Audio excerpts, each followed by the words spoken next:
bertemu dengan buntal. Bunga di Batu Cadas. Audiobook, novel silat.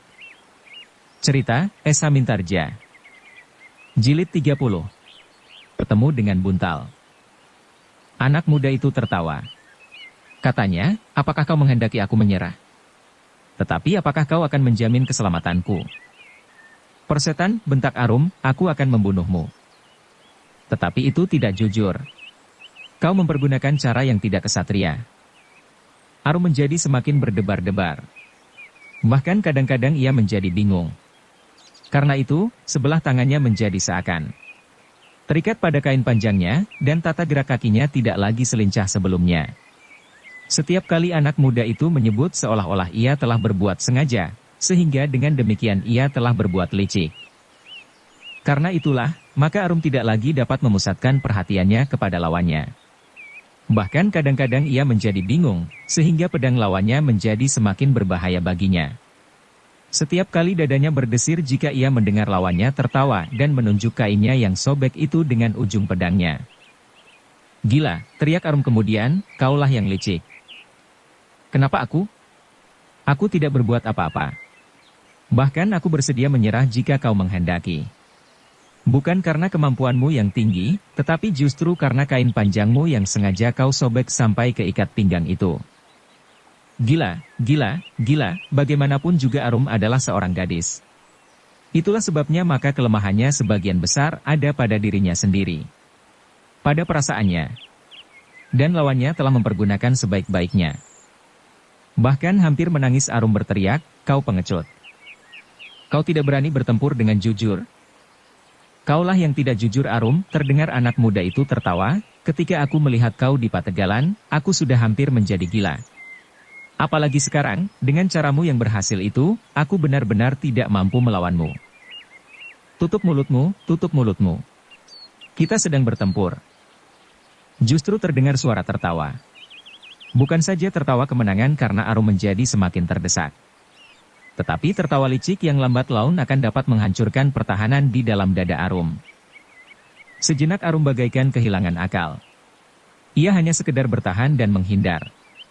Ia sama sekali tidak lagi dapat menyerang dengan garang, apalagi mempergunakan kakinya yang lincah. Bahwa Arum kemudian benar-benar terdesak, sama sekali bukan karena ia tidak mampu mengimbangi ilmu lawannya, tetapi semata-mata karena perasaannya sebagai seorang gadis padepokan yang hidup dalam lingkungan kecil. Anak muda itu merasa bahwa ia pasti akan berhasil menguasai Arum dengan caranya. Bahkan kemudian tumbuh pula di dalam hatinya, keinginannya untuk menangkap Arum hidup-hidup. Tetapi ia akan dapat menjadi liar dan berbahaya, berkata orang itu di dalam hatinya. Tetapi lalu, aku dapat mengikat tangannya dan membiarkannya berpakaian tidak lengkap seperti itu. Sebenarnya lah bahwa semakin lama Arum menjadi semakin terdesak. Bahkan sekali-sekali pedang lawannya bagaikan akan menyentuh tubuhnya. Dalam keadaan yang semakin terdesak itu Arum menjadi sangat gelisah. Namun ia masih tetap sadar, bahwa jika ia dapat ditangkap oleh orang itu, ia akan mengalami nasib yang parah. Karena itu, di dalam kesulitan yang semakin menghimpitnya, Arum mencoba mempertimbangkan apa yang sebaiknya dilakukan. Akhirnya Arum memutuskan bahwa baginya akan lebih baik bertempur dalam pakaiannya yang compang-camping daripada tertangkap oleh orang yang memuakannya itu. Aku harus menghancurkannya sama sekali, agar ia tidak meninggalkan bekas yang selalu memanaskan hati jika aku pada suatu saat bertemu dengan orang ini, berkata Arum di dalam hatinya. Dengan keputusannya itu, maka Arum pun kemudian menemukan keseimbangannya kembali. Ia mencoba mengesampingkan perasaannya dan mempergunakan nalarnya. Jika ia masih selalu dibayangi oleh perasaan malu dan segan karena pakaiannya, maka ia pasti akan mendapatkan malu yang jauh lebih besar lagi. Sejenak kemudian anak muda itu terkejut. Arum tiba-tiba melepaskan sebelah tangannya yang selalu memegangi kainnya yang sobek sampai ke ikat pinggang. Dan tiba-tiba saja Arum telah menemukan bentuk perlawanannya kembali. Sejenak anak muda itu dicengkam oleh kecemasan. Namun kemudian ia berusaha mempengaruhi Arum dengan cara yang sama. Tetapi Arum tidak menghiraukannya. Bahkan ia berkata hampir di luar sadarnya, aku tidak peduli. Malam cukup gelap untuk melindungi aku. Jawaban itu mengejutkan lawannya. Apalagi ketika ia melihat Arum semakin cepat bergerak. Bukan saja tangannya, tetapi juga kakinya. Heh, kau tidak mengenal malu. Ternyata kau bukan seorang gadis yang baik seperti yang aku duga, anak muda itu hampir berteriak. Tetapi Arum menjawab, memang aku bukan seorang gadis yang baik seperti yang kau duga. Anak muda itu menggeram. Ia kini merasa bahwa caranya untuk mempengaruhi Arum sudah tidak dapat dipercaya lagi. Agaknya Arum tidak lagi menghiraukan kainnya yang sobek hampir sampai ke ikat pinggang. Karena itu, maka anak muda itu menjadi gelisah. Meskipun ia bersenjata, tetapi ia tidak dapat menguasai Arum sama sekali. Bahkan sekali-sekali Arum berhasil menyusup di antara ayunan pedangnya, dan menyerangnya dengan dahsyatnya. Anak muda itu mengaduh tertahan ketika kaki Arum berhasil menyentuh lambungnya. Kemudian tangan gadis itu mengenai pelipisnya sehingga ia terdorong beberapa langkah surut. Aku akan dikalahkannya, desis anak muda itu di dalam hati. Karena itu, ia harus melepaskan niatnya untuk menangkap Arum untuk dirinya sendiri. Ternyata ia lebih menyukai nyawanya sendiri daripada Arum. Dalam keadaan yang paling sulit, maka terdengar anak muda itu bersuit nyaring. Suaranya bagaikan bergema memantul pada dinding-dinding padukuhan. Dada Arum menjadi berdebar-debar karena ia mendengar suara suitan yang serupa di kejauhan. Agaknya kawan anak muda itulah yang menjawab isyarat Arum. Mereka pasti akan datang, berkata Arum di dalam hatinya. Dengan demikian, kembali Arum menjadi gelisah. Bukan karena pakaiannya yang sobek, tetapi karena di arena itu tentu akan hadir beberapa orang laki-laki. Laki-laki yang kasar, buas dan liar. Sejenak Arum mencoba memecahkan cara yang paling baik untuk melawan. Sudah barang tentu ia tidak mau menyerah kepada orang-orang yang buas dan liar itu. Apakah aku harus melarikan diri? Bertanya Arum kepada diri sendiri. Agaknya aku dapat menempuh cara itu. Sama sekali bukan karena aku menjadi licik dan pengecut. Tetapi perkelahian yang gila ini membuat aku ngeri. Bukan oleh kematian tetapi oleh persoalan lain yang lebih gila dari mati. Namun sebelum Arum sempat mengambil sikap, maka ia sudah melihat dua orang berdiri di pematang sambil bertolak pinggang. Heh, apa yang kau lakukan? Bertanya salah seorang dari mereka. Memetik bunga. Tetapi agaknya bunga ini berduri. Dan kau tidak dapat mengatasinya. Aku ingin bunga ini tetap cantik. Kedua orang yang berdiri di pematang itu tertawa. Tiba-tiba salah seorang dari mereka bertanya dengan nada yang tegang, Heh, apakah kawanmu yang terbaring itu? Ya. Mati? Aku tidak tahu. Kaulah yang licik. Ternyata kalian tidak dapat berbuat apa-apa melawan orang perempuan. Heh, agaknya di Jatisari ada perempuan yang aneh. Inilah perempuan yang aku katakan itu. Ialah yang menerima pemberianku 2 untai kalung merjan. Dan kini ia melawanmu. Anak muda yang sedang bertempur melawan Arum itu tidak menjawab. Tetapi ia tidak dapat membantah bahwa serangan Arum benar-benar menakjubkan. Kedua orang yang berada di pematang itu pun menjadi heran pula. Ternyata bahwa gadis itu memiliki kemampuan yang tidak dapat diabaikan. Sejenak kedua orang yang berdiri di pematang itu masih menilai betapa berbahayanya gadis Jatisari itu. Sehingga mereka sampai pada suatu kesimpulan, bahwa mereka tidak akan dapat membiarkan seorang kawannya itu bertempur seorang diri. Kita harus ikut campur, desis salah seorang dari mereka. Arum menjadi berdebar-debar. Tetapi ia tidak dapat mencegah. Ia sadar bahwa lawan-lawannya memang orang-orang yang sangat licik, dan tidak tahu malu. Sehingga karena itu, tidak akan ada gunanya menggugat kejantanan dan cara perang tanding seperti seorang kesatria. Yang dipikirkan Arum adalah bagaimana ia akan mampu melawan ketiga orang itu sekaligus. Karena mereka tentu akan segera turun ke arena.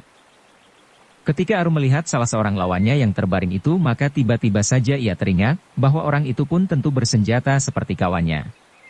Karena itu, tiba-tiba saja ia menyerang lawannya dan mendesaknya menjauh. Kemudian dengan tiba-tiba ia meloncat ke sisi orang yang terbaring itu. Sebelum seorang pun dapat mencegahnya, ternyata Arum sudah mencabut sehelai pedang pendek. Dengan pedang pendek itu Arum bertekad untuk melawan ketiga orang lawannya meskipun ia sadar bahwa ketiga lawannya itu bukannya lawan yang ringan. Apa boleh buat? Aku harus bertempur. Tetapi menghadapi orang-orang yang licik, aku tidak perlu mempertahankan kejantanan. Jika perlu aku dapat melarikan diri, bahkan berteriak sekalipun, berkata Arum di dalam hatinya. Demikianlah, maka dengan pedang pendek itu Arum telah siap menghadapi segala kemungkinan. Menghadapi ketiga orang laki-laki yang bukan orang kebanyakan. Tetapi ia sudah bertekad apapun yang terjadi, ia tidak akan menyerah. Lebih baik lari atau mati sama sekali. Ternyata Arum tidak usah menunggu terlalu lama. Kedua orang itu pun perlahan-lahan mendekati arena dan salah seorang menggeram, kita akan ikut dalam permainan yang menyenangkan itu. Arum sadar sepenuhnya bahwa ia harus memusatkan segenap perhatian dan kemampuannya atas ketiga lawannya. Ia tidak boleh terganggu oleh keadaan dirinya sendiri. Sekali-sekali anak muda yang bertempur pertama kali melawan Arum masih mencoba mengganggunya karena kainnya yang sobek. Dan agaknya kedua orang kawannya yang kemudian berada di dalam arena itu pun segera tertarik dan ikut pula memperolok-olokkannya. Tetapi Arum benar-benar tidak peduli lagi. Ia sudah siap bertempur dengan sepenuh tenaga. Demikianlah sejenak kemudian Arum memang harus bertempur melawan tiga orang sekaligus. Ternyata bahwa ia benar-benar harus memeras segenap kemampuan yang ada padanya. Lawan-lawannya, yang meskipun harus juga berusaha keras untuk menundukkan Arum, ternyata semakin lama merasa bahwa mereka akan berhasil. Meskipun sekali-sekali mereka terkejut melihat kecepatan bergerak Arum dan bahkan serangan-serangannya kadang-kadang di luar dugaan, tetapi mereka bertiga dapat bekerja bersama sebaik-baiknya untuk memancing tenaga Arum tertumpah seluruhnya. Gadis yang luar biasa ini akan segera menjadi lelah. Dan jika ia sudah tidak mampu lagi berbuat selincah itu, maka ia akan dengan mudah ditundukkan, berkata salah seorang dari mereka. Arum menggeram, ia sadar sepenuhnya, bahwa ia memang telah mengerahkan segenap kemampuan yang ada padanya, sehingga dengan demikian, maka ia tidak akan dapat bertahan terlalu lama. Tetapi jika ia tidak mengerahkan segenap tenaga dan kemampuannya, ia tidak akan berhasil mengimbangi kemampuan ketiga orang lawannya. Namun ternyata perhitungan ketiga orang itu meleset. Setelah mereka bertempur beberapa lamanya, tenaga Arum nampaknya sama sekali belum susut.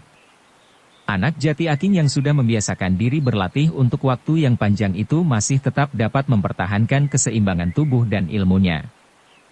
Apakah anak ini kepanjingan setan? Desis salah seorang lawannya yang menjadi sangat heran melihat kemampuan dan ketahanan tubuh Arum. Tetapi mereka harus menghadapi kenyataan itu. Dan mereka harus bertempur terus. Dalam pada itu, anak muda yang semula pingsan itu pun mulai mengejapkan matanya. Udara malam yang segar, dan angin yang basah telah mengusap wajahnya. Kepalanya yang terasa akan pecah itu pun berangsur-angsur menjadi ringan dan kesadarannya perlahan-lahan menjadi pulih kembali. Ketika ia mengangkat kepalanya, dilihatnya gadis yang menyerangnya dengan tiba-tiba itu masih bertempur melawan tiga orang. Dan ketiga orang itu adalah kawan-kawannya. Anak muda itu menarik nafas. Tetapi hatinya menjadi berdebar-debar ketika ia meraba lambungnya. Pedangnya ternyata sudah tidak ada. Tetapi di lambungnya yang lain masih terselip sebuah pisau belati. Meskipun pisau itu terlampau kecil, namun itu akan lebih baik daripada ia tidak bersenjata sama sekali. Sejenak ia masih tetap berbaring diam. Ia mencoba memulihkan kekuatannya dan segenap kesadarannya. Baru sejenak kemudian ia mulai bangkit. Dengan pisau belati di tangan ia melangkah mendekati arena perkelahian itu. Meskipun dadanya masih terasa sakit, tetapi ia sudah merasa mampu untuk ikut di dalam perkelahian itu bersama dengan tiga orang kawannya. Arumlah yang kemudian menjadi semakin berdebar-debar. Kini ia harus bertempur melawan 4 orang sekaligus. Meskipun ilmunya cukup tinggi, tetapi keempat orang yang sudah mendapat kepercayaan sebagai petugas-tugas sandi itu ternyata memiliki ilmu yang cukup pula, sehingga untuk melawan keempatnya bersama-sama merupakan pekerjaan yang sangat berat baginya. Sebenarnya kelemahan hati Arum justru dibebani oleh perasaannya sebagai seorang gadis. Ia masih belum mempunyai pengalaman sama sekali di dalam tata kehidupan yang luas di luar padukuhannya. Itulah sebabnya ia selalu cemas bahwa ia akan dapat tertangkap hidup dan mengalami perlakuan yang parah. Kecemasannya itulah yang kemudian mendorong Arum semakin dekat kepada keputusan untuk menghindarkan dirinya dari arena dan mendekati padukuhan. Yang kemudian paling penting baginya adalah menghindarkan dirinya dari tangan keempat lawannya yang menakutkan itu. Justru karena ia seorang gadis, dan lawannya adalah 4 orang laki-laki yang seakan-akan menjadi semakin lama semakin buas. Bulu-bulu tengkuk Arum meremang ketika ia mendengar salah seorang dari keempat lawannya itu berkata, "Menyerah sajalah anak manis. Kami akan memperlakukan kau sebaik-baiknya." "Kubunuh kau," bentak Arum yang mulai disentuh lagi oleh kebingungannya menghadapi laki-laki itu. Terdengar suara tertawa. Dan keempatnya itu pun mengepung Arum semakin rapat. Namun demikian mereka sebenarnya masih dihinggapi oleh perasaan kagum dan bahkan cemas, karena Arum masih saja bertempur dengan gigihnya.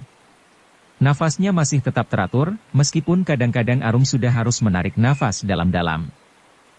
Namun akhirnya ternyata bahwa tenaga Arum pun mulai susut. Keempat orang lawannya itu pun menjadi semakin yakin bahwa mereka akan segera dapat menguasai gadis itu sepenuhnya. Arum yang merasa bahwa ia tidak dapat lagi mempertahankan tenaga dan kemampuannya karena nafasnya mulai mengganggu, menjadi semakin cemas. Bahkan kemudian ia menjadi agak bingung. Ia sama sekali belum memiliki pengalaman untuk menyelesaikan kesulitan serupa itu. Bahwa ia harus menghindari dari tangan keempat orang itulah yang selalu dipikirkannya, atau mati sama sekali. Kegelisahan yang semakin mengganggu Arum justru mempercepat kesulitannya sendiri. Beberapa kali ia sudah membuat kesalahan sehingga senjata lawannya hampir saja mengenainya.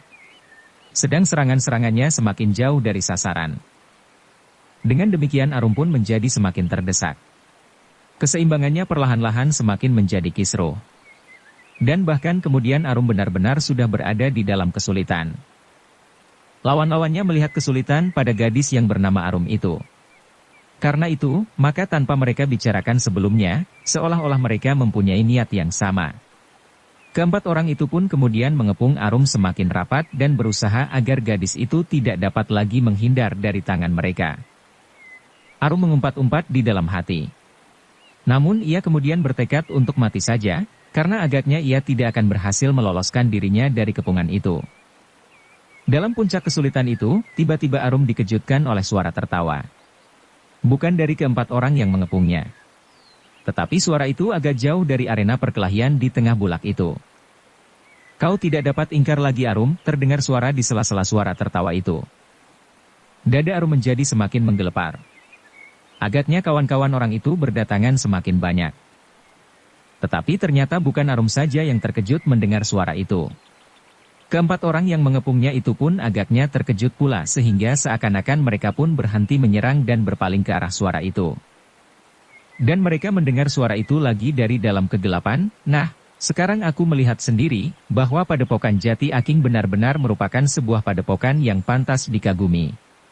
Aku tidak akan heran bahwa Raden Juiring dan Buntal dapat bertempur seperti seekor banteng terluka.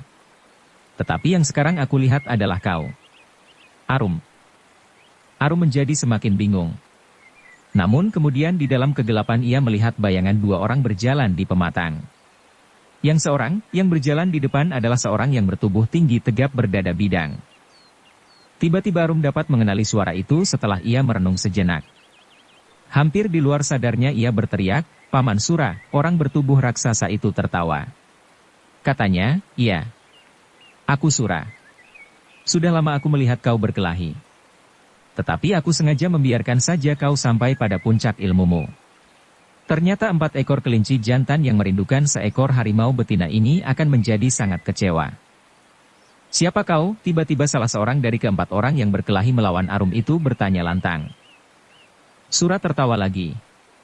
Ia kini menjadi semakin dekat dan dengan sebuah loncatan ia berdiri di pinggir jalan di tengah bulak itu. Keempat orang yang baru saja bertempur dengan Arum itu menjadi termangu-mangu. Mereka melihat seorang yang bertubuh raksasa berdiri sambil tertawa. "Siapa kau?" Salah seorang dari keempat orang itu mengulangi pertanyaan itu. "Kau tentu pernah mendengar cerita Arum tentang seseorang yang berkuda coklat." "Nah, itu adalah aku," jawab Sura. "Kau?" Tetapi Arum menyebutnya seorang bertubuh gemuk. Anak padukuhan adalah anak yang berpikir sederhana. Baginya tidak ada bedanya, apakah ia bertubuh gemuk atau bertubuh seperti aku ini. Keempat orang itu memandang Sura dengan tegang. Tubuh Sura bukan tubuh yang dapat disebut gemuk. Tetapi ia bertubuh besar seperti raksasa. "Nah, lebih baik kau bertanya kepadaku langsung daripada kau bertanya kepada gadis itu." Mungkin kau tidak akan mengalami kenyataan yang sangat memalukan, bahwa 4 orang laki-laki muda tidak dapat mengalahkan seorang gadis pedesaan yang bernama Arum, yang masih senang bermain pasaran di padepokannya. Diam, bentak salah seorang dari ke-4 orang itu. Heh, kenapa kau membentak? Bertanyalah kepadaku apa yang kau kehendaki. Jangan kepada Arum, Sura berhenti sejenak, lalu, mungkin kau ingin mendapat penjelasan siapakah yang pertama-tama membantah berita bahwa perampok-perampok yang kadang-kadang membunuh, dan yang di antara mereka telah berhasil dibunuh oleh prajurit Surakarta dan Kumpeni adalah anak buah Raden Mas Said. Bukankah begitu? Baiklah, aku sajalah yang menjawab. Tentu akan lebih jelas dari Arum karena akulah yang disebutnya orang gemuk berkuda coklat. Cepat, katakan, anak muda yang memberi merjan Arum itulah yang kemudian membentaknya. Aku mengikuti kau sejak siang tadi, sejak kalian membagikan kalung merjan kepada gadis-gadis Jatisari. Persetan, aku ingin dengar jawabmu. Siapakah kau dan apakah yang sudah kau katakan kepada orang-orang Jatisari tentang perampok-perampok itu? Nah, pertanyaan itu lebih baik. Itulah yang kemudian membentaknya. Cepat, jawablah pertanyaan itu. Kau selalu tergesa-gesa. Baiklah. Namaku Sura. Tentu kau sudah mendengar Arum memanggil namaku. Yang aku katakan kepada orang Jatisari adalah, bahwa cerita tentang perampok itu tidak benar. Anak buah Raden Mas Said bukan perampok. Mungkin memang ada 1-2 di antara kami yang merampok. Tetapi itu adalah orang-orang gila yang harus kami singkirkan dari antara kami. Tetapi yang lebih gila dari mereka adalah pengkhianat-pengkhianat seperti kau.